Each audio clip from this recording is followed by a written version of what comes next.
ஓம் சாந்தி 12/8/2026 செவ்வாய்க்கிழமை. வாணி தரும் வசந்தம். இனிமையான குழந்தைகளே, நினைவின் இருப்பதன் மூலம் சத்குருவின் பார்வை அமர்கின்றது. இப்போது உங்களுக்கு குரு திசை நடைபெறுகின்றது.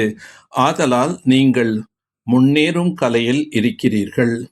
தந்தையின் நினைவின் மீது முழு கவனம் செலுத்தவில்லை என்றால் நாளடைவில் மாயை பிரவேசமாகிவிடும். கீழே விழுந்து விடுவார்கள்.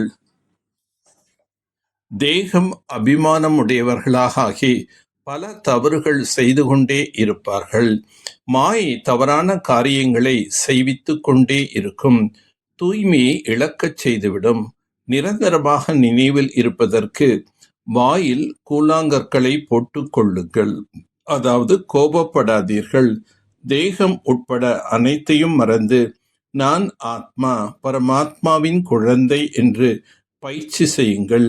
யோக பலத்தினால் என்னென்ன பலன் கிடைக்கும் என்பதை நினைவில் வையுங்கள்.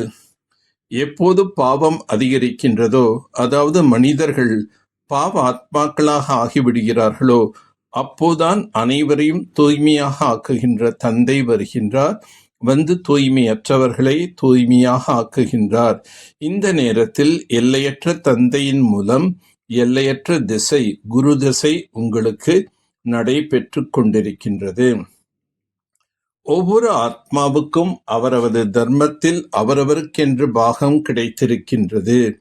நாடகம் என்றாலே ராஜாவிலிருந்து பிரஜை வரை அனைவருக்கும் அவர்களது பாகம் நடிக்க வேண்டி உள்ளது. இப்போது நமக்கு குரு தசை நடைபெற்று கொண்டிருக்கின்றது என்பது குழந்தைகள் அறிவீர்கள். தந்தையை நினைக்க மறந்து விடுவதால் மாயின் தடைகள் வருகின்றன. நல்ல முறையில் நினைவு செய்யவில்லை எனில் அவசியம் கீழே விழுவார்கள். பிறகு அவர் மூலம் ஏதாவது தவறுகள் நிகழும். குரு பார்வை இப்போது நம்மீது ஏற்பட்டிருக்கின்றது என்பதை குழந்தைகள் அறிவீர்கள். தந்தை உங்களுக்கு அனைத்து சத்தியமான விஷயங்களையும் கூறுகின்றார். பக்தி என்றால் கீழே இறங்கும் கலையாகும். ஞானம் என்றால் முன்னேறும் கலையாகும். பக்தர்களை பாதுகாக்க கூடியவர் ஒரே ஒரு பகவான் ஆவார். இனிமேலும் இனிமையான குழந்தைகளே, இந்த ராவணன் உங்களை தமோ பிரதானமாக ஆக்கிவிட்டது. கிருஷ்ணபுரிக்கு செல்ல வேண்டும் என்று அனைவரும் விரும்புகின்றனர். ராமபுரிக்கு செல்ல வேண்டும் என்று ஒரு பொழுதும் கூறுவது கிடையாது. அனைவருக்கும் ஸ்ரீ கிருஷ்ணரின் மீது மிகுந்த அன்பு இருக்கின்றது. ஸ்ரீ கிருஷ்ணரை மிக அன்பாக நினைவு செய்கின்றனர். கிருஷ்ணரை பார்த்ததும் இவரை போன்று கணவர் கிடைக்க வேண்டும், இவர் போன்று குழந்தை வேண்டும், இவர் போன்று சகோதரன் வேண்டும் என்று கூறுகின்றனர். புத்திசாலி சகோதர சகோதரிகள் கிருஷ்ணனின் மூர்த்தியை எதிரில் வைத்து இவர் போன்று குழந்தை வேண்டும் என்று நினைப்பார்கள். கிருஷ்ணரின் மேல் அனைவருக்கும் அன்பு இருக்கின்றது. நீங்கள் ஒருபொழுதும் யார் மீதும் கோபப்படக்கூடாது என்று தந்தை கூறுகின்றார். யாரையும் தந்தை நரகத்துக்கு அனுப்பி வைப்பது கிடையாது.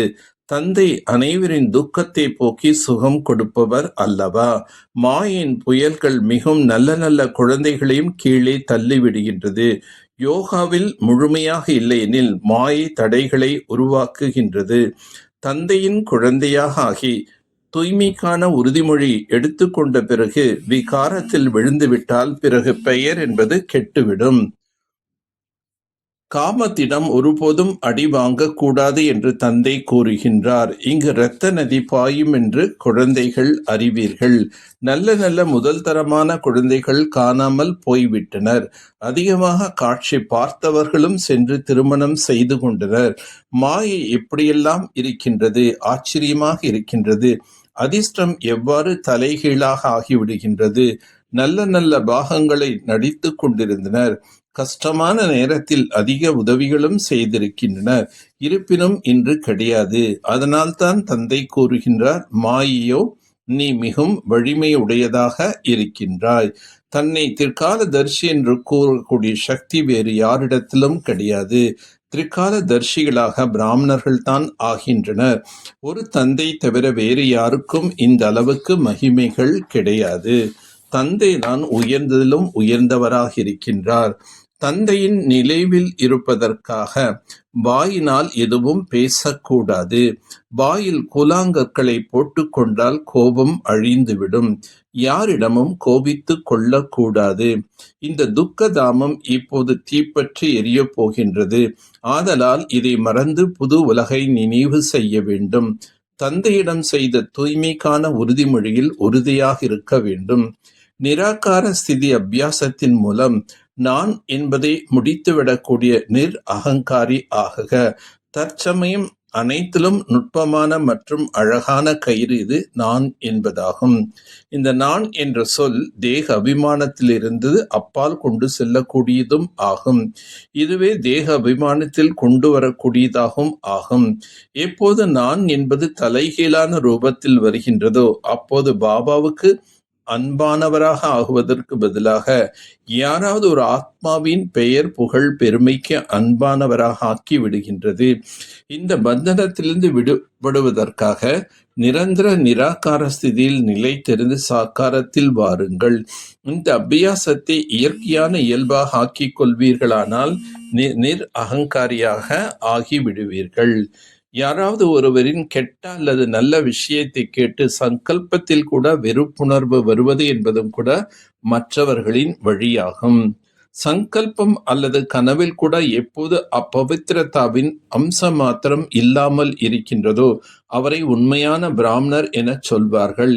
இந்த தாரணைக்காகத்தான் பாடப்பட்டுள்ளது. பிராமணன் உயிர் போனாலும் தர்மம் போகக்கூடாது.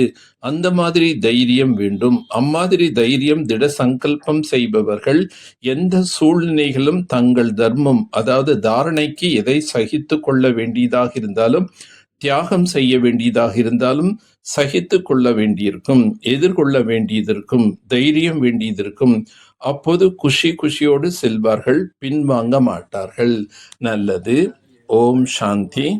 ஓம் சாந்தி. ஓம் சாந்தி.